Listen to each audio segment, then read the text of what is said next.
Good morning. This is Michael Douville coming to you from beautiful Phoenix, Arizona. This is September 12th, 2020, and it's another Creating Real Estate Wealth production. We had a webinar last Tuesday, like we always do, and we bring up financial topics.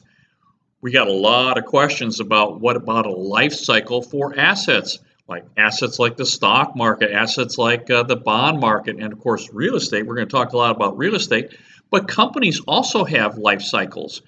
If you think back, a lot of these companies are no longer business. We're just powerhouses. Enron, TWA, Pan Am, and of course Sears. Sears, when I was growing up, was just a monster. It was a tiger. It was the lion. And of course, it was just a huge conglomerate doing exceptionally well. Well, times have changed, and of course, these companies, if they can't change or their niche becomes different, well, they suffer. Of course, who would have thought J.C. Penney would be having trouble? General Electric or Ford Motor Company. All these people go through cycles because the world and economy changes, and innovations come in. Sometimes the innovations take out the old, bring in the new. And of course, that is very evident when you talk about like the stock market. The stock market's got a cycle. We talk about the fact that it was for the last 18 months that it was completing its cycle. It's in the process right now of completing. Now in March, we had a collapse of the stock market, and now it's recovering. Now the market's certainly going to come back. It always does. But it comes back in different ways. So is this going to be like a V recovery like they did in 2009? Or is it going to be more like a W that we had in 2001? Well, there's two different trends.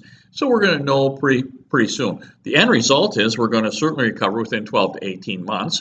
The economy is certainly going to recover. It's just how soon and in what direction and what manner. That makes a huge difference as to where you're allocating your assets. So if you think that the stock and bond market may still have a little trouble for the next 12 or 18 months, that might not be the market you want to allocate your funds to. And of course, we talked about the bond market. That's one of the concerns I have, is because the interest rates are completing their 75-year cycle. 1981, 1982, if you all remember, I was a baby boomer. I remember these times. Interest rates were astronomical, around 22, 23%. We've come down to virtually zero. Well, probably not going to go below zero, or if it does, it's not going to go much. And in the next 35 years, we're going to start to trend back up. So rising interest rates, very, very difficult on bonds. So if it's really difficult on bonds, that's a cycle you probably don't want to be in. But knowing that interest rates are going to go higher certainly helps us in the real estate business, because we know that we should then fixed rate the mortgages and take advantage of the fact that rates are probably going to go higher. Because real estate has a cycle as well. It's about 18 and a half years. You can certainly tell the peak was in 2005, late 2005, and just barely into 2006. You can see that as our peak. We're going to peak again in 2023, 2024, probably about the same time of year, late fourth quarter 2023, early quarter first 2024. At least that's what I think.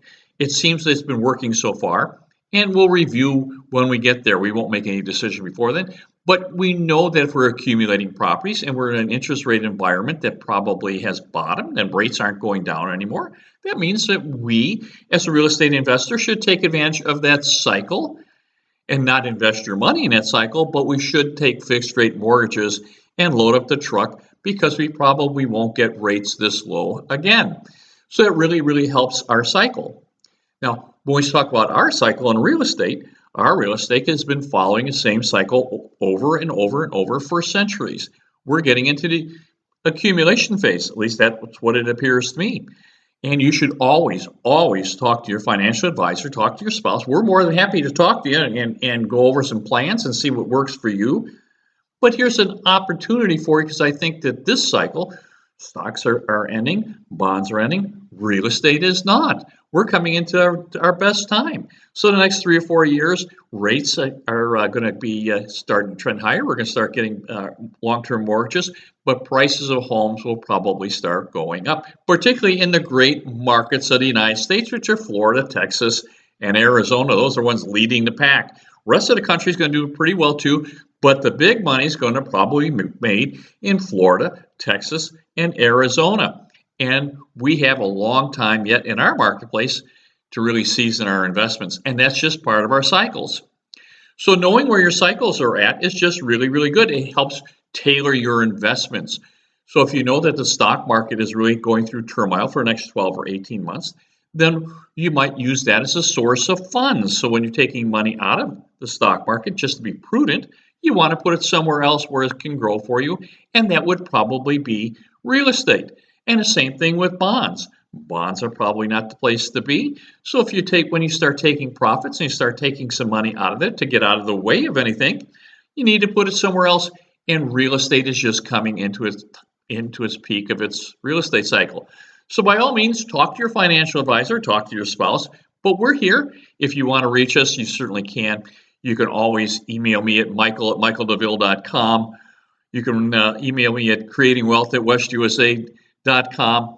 And if you need to call us at 602-942-4200. My very best to you. Bye-bye now.